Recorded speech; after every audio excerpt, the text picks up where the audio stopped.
Welcome to Shattering Myths, a program devoted to the most important and fastest growing segment of society. To those who know that the world's political, religious, military, and economic institutions are corrupt, that they are counterproductive, and most importantly, that they cannot be fixed. Our mission is to look behind the headlines, to know who is working against our interests, to understand why they are doing so, to even appreciate what they're doing, to expose them. Because condemning errant and treacherous schemes isn't hateful. It's the most caring and appropriate thing for us to do. In our concluding hour, we're going to use evidence and reason to explore the Torah, which means teaching, not law. As we advance our way through a most revealing prophecy, it happens to be in Isaiah, Yahowah, it means salvation is from Yahowah, that speaks of how the Syrian war is the catalyst for the tribulation.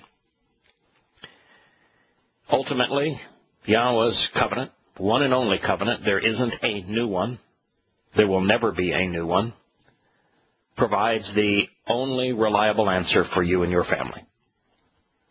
Our phone number, if you'd like to participate in this discussion anytime over the next 3 hours, it's 877-300-7645. As a reminder, in our second hour today, we are going to address the comments, questions of Adam Miller, who is works for GCN. He is in the affiliate division of Genesis Communication Network. His job is to syndicate this program. He has been successful in doing so. And we're going to respond to the questions and comments that he has provided by email over these last few days for several reasons. One of which is that we have new affiliates and new listeners, and providing some background as to why this show exists, how I came to this position, what I know, and how different that is from what most believe, I think will be productive for our new listeners and new affiliate. Second, the better we all understand one another, the more effective we'll be able to communicate, the more successful the program is going to be. And the program exists to inform. So we'll be able to reach more people should we all understand one another better. So those are the reasons that we're going to address his comments. We'll do so in the second hour. First, I'd like to turn our attention to Fort Hood. Ivan Lopez killed 3 people, injured another 16. Once again at Fort Hood, it was a woman who resolved the conflict, just as it had been back in 2009 with Nadal Hassan, who was a Muslim psychiatrist who murdered 13, injuring 32 at that day. In the name of Allah. It's amazing that, of course, the U.S. government tried him and disallowed any information that would associate him with Islam and prevented the victims, both injured and dead, the families of those who are dead, from collecting additional compensation for having been injured or killed in the line of duty facing a terrorist. They the U.S. government would not allow any association between Nadal Hassan and Islam, which is the sole motivation for his killing. Well, in the case of Ivan Lopez, that is not the case. There doesn't appear to be any Islamic tendencies in his past, but nonetheless, his story is interesting. He served in Iraq, but for a very short period of time. He was a truck driver. Initial reports came out that said he had a traumatic brain injury and that he was being medicated for it and was on antidepressants. Well, I do not know if he was taking antidepressants. I can tell you that he was receiving psychiatric treatment at Fort Hood. He was definitely being prescribed Ambien because he could not sleep. Those Americans who were sent to Iraq, or those Americans who were sent to Afghanistan, were brutalized mentally. It was hell. In fact, yesterday my wife was talking about the fact that she was listening to radio programs as she was driving across the country. and that a former Afghani officer, an American serving in Afghanistan, I should properly present him, on April Fool's told his comrades, all of whom had returned home, that after lots of soul searching, he had decided to convert to Islam, and that he was now a Muslim. And this fellow telling the story said that every single one of his comrades who had witnessed Islam in action in Afghanistan said, well, if that's the case, I think the only appropriate thing for us to do is to come over to your house and put you out of your misery. I think we need to shoot you. Now, they weren't saying that they were really going to kill him, and the American soldier quickly said, April Fools, I didn't convert to Islam. But when one is forced to witness Islam in action, the viciousness, the rage, the irrationality, the ignorance, the treatment of women, the treatment of defenseless animals, the sexual depravity, the violence, the carnage, the inhumanity of Islam in action, up close. When a soldier is required to go into a field of conflict where they're being lied to by their government, where their government is telling them that they're fighting to protect Americans when there are no American interests in these places, and they found that out very quickly, and where they were going in to liberate a nation, when in fact those that they were supposedly liberating were the very civilians that were killing them. That the conflict between what they were being told by their politicians and by their generals and what they experienced, what they were told about Islam being a great religion and being about peace, and what they witnessed while on duty, was so cathartic, so disorienting. The savagery of it all, the hypocrisy of it all, the lies, everything that they had committed to do and thought was true was inverted. And so a disproportionate number of Iraqi and Afghani servicemen and women can't live with themselves. They come back and they know that they can't trust their government. Their government lied to them. They know they can't trust their religion because their religion lies to them. They know that they can't trust the media because it's lying to them. And they've witnessed such savagery that it's hard to even process.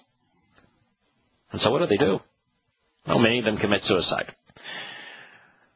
We know that 80 returning vets from Afghanistan and Iraq are taking their lives every day. Oh, Ivan Lopez decided that he would take his in a blaze of infamy, taking others with him. As a truck driver, what he witnessed was so impossible for him to process, he couldn't deal with it. He's another victim of the stupidity, of the grotesque immorality of George Bush lying to the American people and to the world, perhaps even to himself, and committing American troops to invade that country. George Bush, you killed him. And you not only killed him, you killed those that he killed.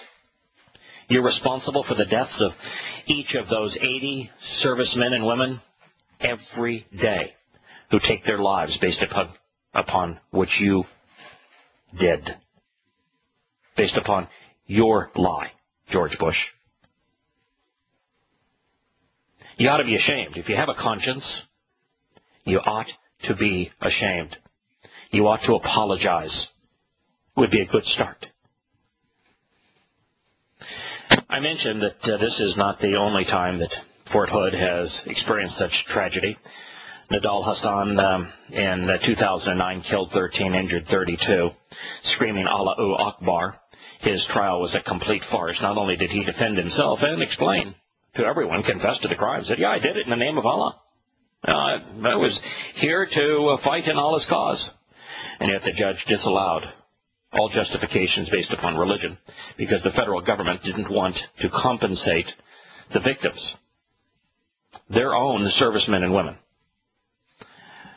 for having died or being wounded in an act of terrorism, and because they want to promote the myth that they have prevented acts of terrorism. It's all a lie. Nasser Abdo was also a Muslim who tried to wreak savage carnage near Fort Hood. He tried to blow up a bomb in a restaurant frequented by troops in 2011. Speaking of lies, this one from the media. The media at least is lying by reporting on a lie. The SRN spokesperson said that Kerry has spent the last several weeks trying to coax Israel and the so-called Palestinians into a peace treaty. That's factually untrue. Kerry has spent the last 3 weeks tongue-lashing Russia. He spent the last 3 weeks completely and totally fixated on Russia's troop movements in Russia along the eastern border of the Ukraine, and doing everything he can to demean Putin and the Russians. Every word out of his mouth a lie. That's where he spent the last 3 weeks. Prior to that time, 3 weeks ago, he was in Israel, browbeating the Israelis into suicide. It's amazing that Kerry now is tongue-lashing both the mythical people known as the Palestinians, these ruthless terrorists, savages, and the Israelis, the only rational and reasonable people in the Middle East, while tongue-lashing the Russians, tongue-lashing the Assyrians from, I should say, Syria, Syrians, and if time permits, tongue-lashing the Chinese. We have become the nation of hypocritical condemnations. It's amazing that we continue to pretend that we are a nation advancing freedom, the rule of law, civil behavior, when we are the antithesis of these things. We'll return to Shattering Myths after the commercial break.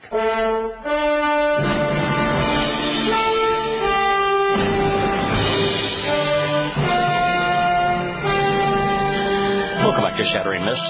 We turn our attention now to Washington, D.C. Federal Reserve Chair Janet Yellen, she is the woman who recently took over that position, gave, according to Reuters, a strong defense of the central bank's easy money policies on Monday. Easy money. Yes, sir. Easy money. Yep. We're going to defend the policy of easy money. That's the political mantra in Washington these days. Has been quite some time.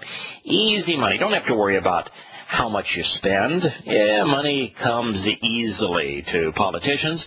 You don't have to worry about whether you have a job. We have easy money. It's called unemployment benefits. Yes, there's a benefit to being unemployed. If you're in California and you're on welfare, you have the equivalent of $21 an hour if you were actually working. So why work if you can get paid? The easy money. If you're among the 75 million Americans who is taking advantage of other Americans by taking food stamps, you're part of the easy money train. Yes, indeed. Easy money. That's what the Fed wants to promote. Easy money.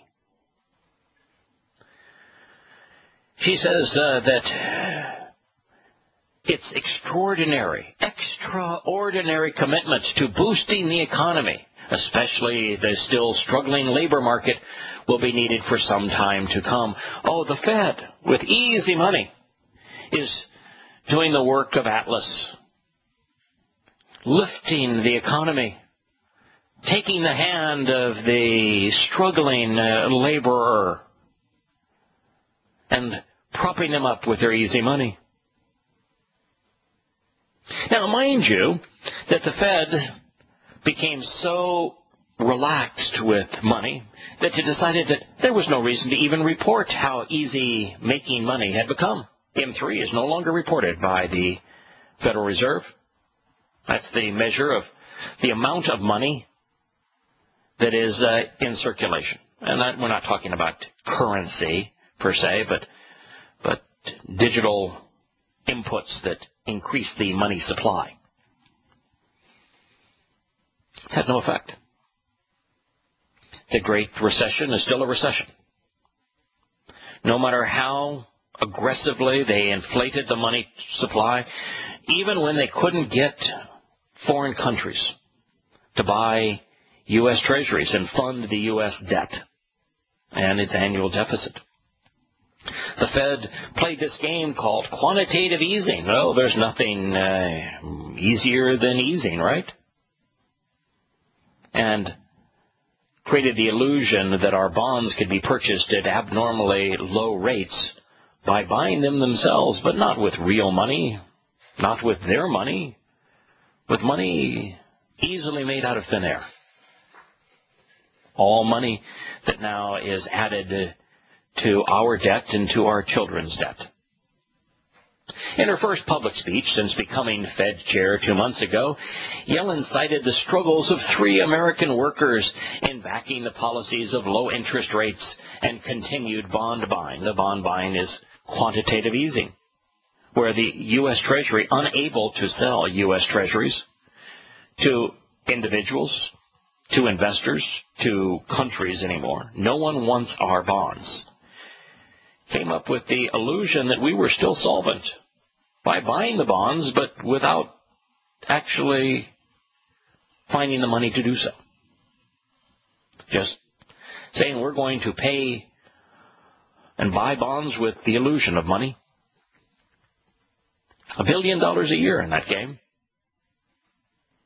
And of course, being a politician and speech maker, she knows if you can personalize the story, if you can show, oh, there's 3 workers out there that have lost their job, and oh boy, if I can tell their story and humanize the inhumanity of international banking, I'll look like a loving mother, protecting her little children. Then to rise above the mundane, she said, there remains considerable slack in the economy and job market, a sign that further monetary stimulus can still be effective.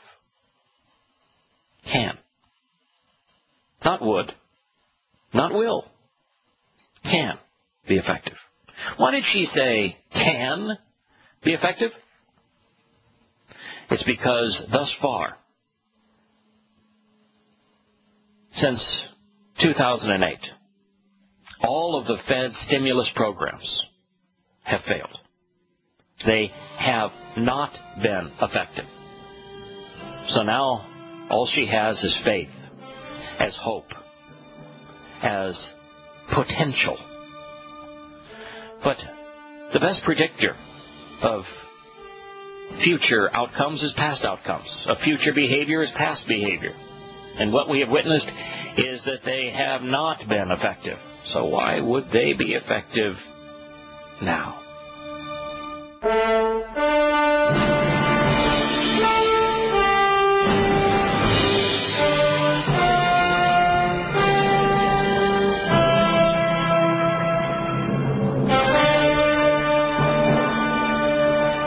Welcome back to Shattering Myths. This quote from Yellen, the Fed chief. She said, I think this extraordinary commitment is still needed and will be there for some time, and I believe that this view is widely shared by my fellow policymakers at the Fed, end quote. Yellen said at a community reinvestment conference. Commitment. You know, commitment is when I tell my children, or don't just tell them, I actually act. And I buy them clothes out of money I've earned. I buy them food to put on the table out of money my wife and I have earned. That we prepare that food for them. That we teach them valuable lessons about life and invest in their education. Commitment is when we pay for their education. Commitment to family. Commitment to a job is when you show up on time, when you give them the best that you have to offer. You're committed to the project. Committed is when each day, when we're not airing this show, I study Yahowah's testimony, considering what he has to say, learning from him, coming to understand the world that he created, the covenant that he has offered, and the means to participating in it. That's commitment. When you are spending other people's money, or money that doesn't even actually exist, that you just created out of thin air, that's not commitment. You know, it's even worse than the old story about breakfast between the chicken and the pig, where the chicken provides the egg and the pig says, yeah, I know you participated, but I'm committed. There is no commitment here. She's not serving. She's not doing anything that she or her fellow policymakers are providing. No. They're instead capitalizing on the conditions in America. They are perpetrating them and benefiting, profiting from them. There is no commitment. We have Stephen, having called in from San Antonio, Texas. Hello, Stephen. Welcome to Shattering Myths. Hey, quick question. Sure. You know how the U.S. accuses China of manipulating the currency? Yes. And then quantitative easing, how is that different? Or is it? Or I don't know if you... Yeah, what the Chinese attempt to do is to set the exchange rates of their currency. So they establish an official exchange rate. And they'll establish an exchange rate that is conducive to the sale of their products because it supports their people and their country at a level where the products that they make are affordable in other countries. So as if a country does not have the ability to establish an exchange rate, then they have no ability to create a playing field that is fortuitous for their people. But a country like China, as the largest manufacturer in the world and the second largest economy, has the ability to influence the exchange rate between its currency and other currencies. And it sets its currency such that it makes other currencies more valuable. So they artificially devalue their currency only from an exchange rate point of view, so that its goods and services are more affordable in other countries. It's what every government that has influence over exchange rates ought to do, because there is no country in the world that ought to be serving the global economy. There ought to be no globalists. There ought to be nationalists, those who are interested in the productivity and the employment and the productivity of their own citizens. But that's what China does. What America is doing is devaluing its own currency, and it devalues its currency by creating more of it without justification.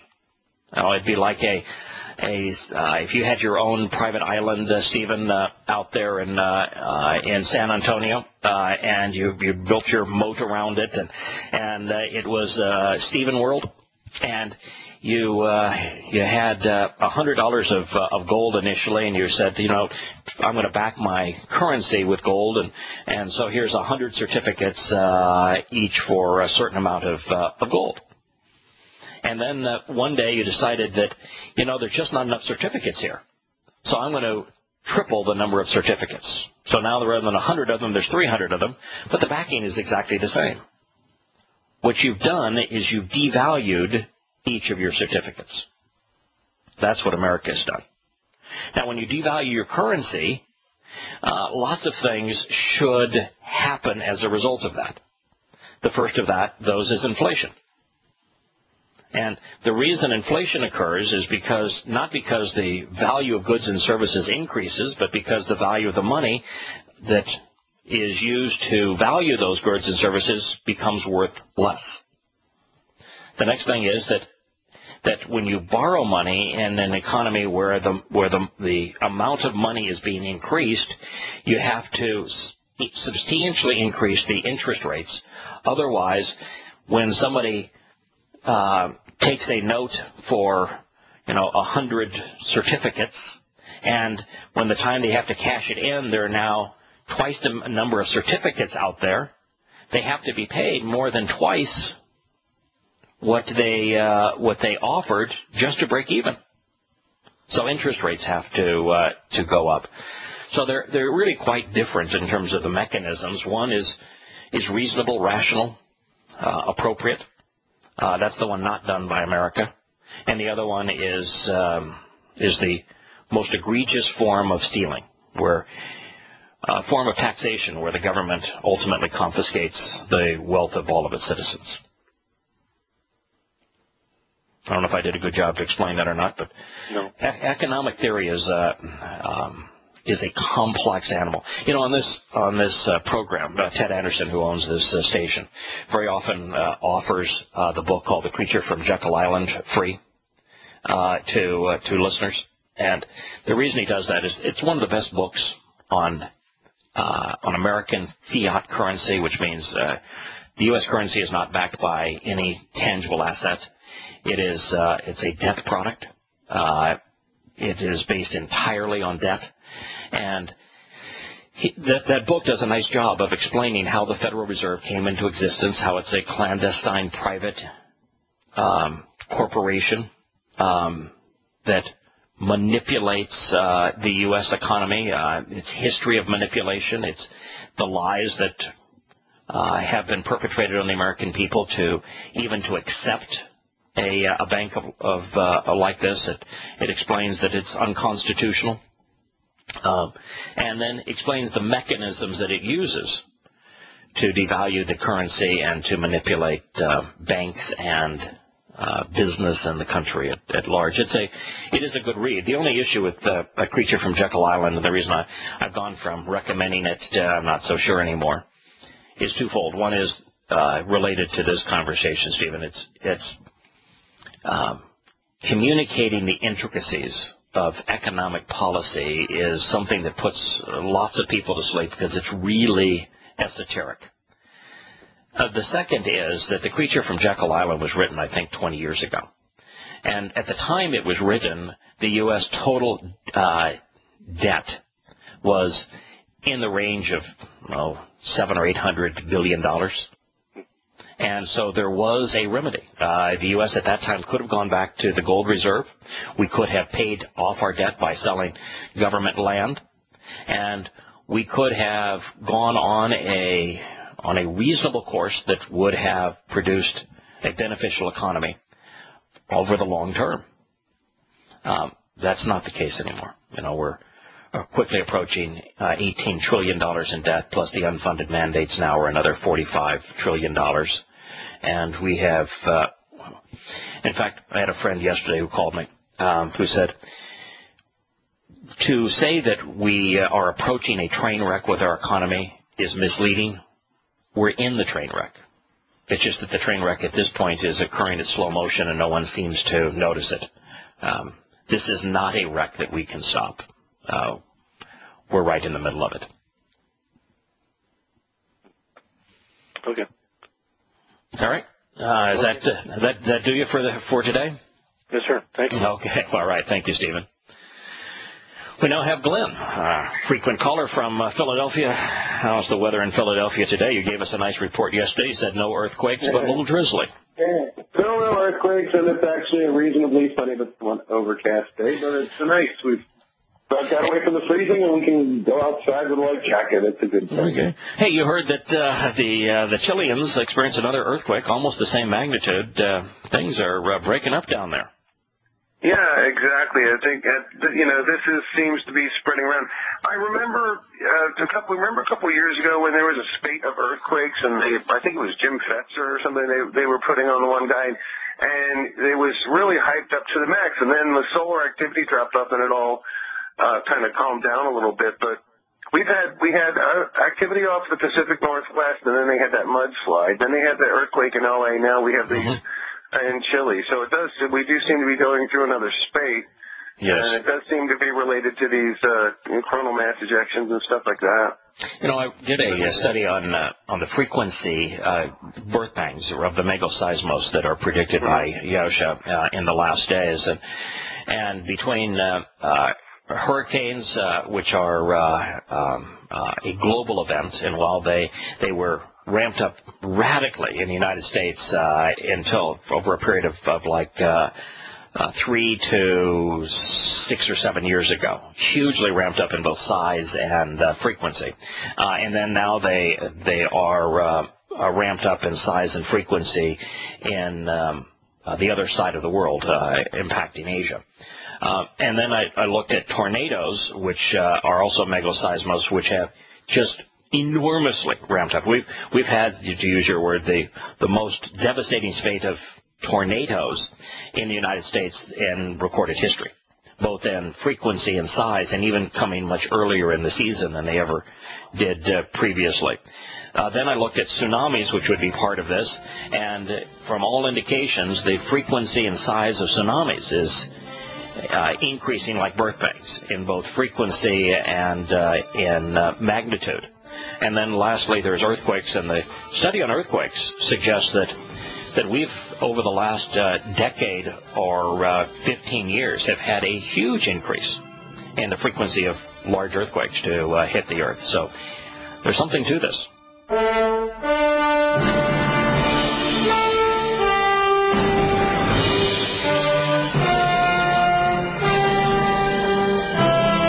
Welcome back to Shattering Myths. We're having a conversation with Glenn. Do you mind if I change the subject, Tony, Glenn? I don't hear Glenn in the background there, but so I'm going to assume that I have information. All right. Unless you've got a real another point that you want to make, I'd like to change the subject. Okay, I was going to segue the mega-seismo stuff in with I had an original point when I called in about something you were making about the economy. Then go ahead, because the subject, the thing that I want to bring up is going to take some time. Go ahead. Okay, all right. Basically, you were talking about, there was a point at which, the economic problems could have been remedied. And I was thinking earlier was about Janet Yellen and that sort of thing. Yes. Well, we all know it's really unethical and cruel to subject people to unfounded fears, and there are ample examples of all sorts of Chicken Little, fear-mongering things like that. The antithesis is also, abhorrent, and that is, inculcating false hope in people. Oh boy, I love that comparison. In fact, I don't think I've ever heard anyone bring those two concepts together. We're always fixated as a society on condemning those who are saying the sky is falling. And this network, for example, airs a bunch of shows that say that the world is about to end, so you need my food, you need my water filter, you need my bunker, you need whatever I've got to offer, because the sky is about to fall. And by the way, the sky is going to fall. It's just that I'm not sure many of them know the reason the sky is going to fall, and what they're offering isn't going to save you and your family from it. But those who are that's the most interesting part of the whole thing. But what differentiates this program from other programs, because we're not offering a human solution here. We're telling you God's remedy, and He is darn right reliable. Now, we as a society have had this tendency to condemn those that aren't happy talkers. As a matter of fact, when George Bush, who I condemned earlier in this program, was asked about exercising good judgment, his answer on exercising good judgment was always being positive, always giving people hope. So he immediately recognized that there's no such thing as good judgment in the mindset of voters these days. They don't think. They hope. And so the worst thing you can do as an individual is to tell them the truth when the truth isn't hopeful, according to that theory, and that's the political theory. And what you're doing is you're equating that and saying, on the other side of the coin, giving people false hope is every bit as bad. I think that it's worse than that, Glenn. I think giving people false hope is worse. I think it's far more wicked. Not to warn somebody that if you go around this next bend, that you're going to be wiped out by an avalanche is evil. And that's why I say in this program, exposing and condemning the malfeasance of government and religion and politics and the like isn't mean-spirited. It's compassionate. But by the same token, the opposite side of the coin, the political pontificators that are constantly offering people false hope and the religious advocates that are offering people false hope, that may even be worse. Right. The shades of Monty Python's always look on the bright side of life. Yeah, exactly. From Life of Brian, Right, yeah, exactly. And what I'm bringing up specifically is, I'm hearing like these dingling people who should know better about the prophecies of God. Like we know that certain things are from, what Yahweh says in the prophets have to happen. And Yahweh, those things have to occur or Yahweh is a liar. Correct. So we know they're going to happen. Right. And yet these goofy people will offer they should listen to my solutions for Fukushima. They should be doing this, that, and the other thing for meeting that. Yeah. Or the economy. I was listening to a guy who makes... Or that we can bring, let's just be specific here, or we can bring peace to the Middle East by demanding that Israel give up the West Bank.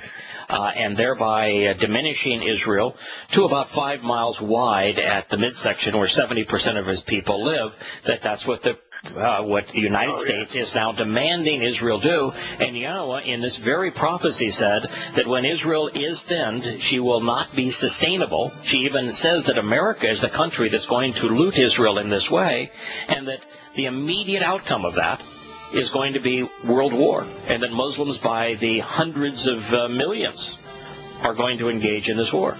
And so you're right. How could you offer that as hope when God says that's what leads to disaster? Back in a moment.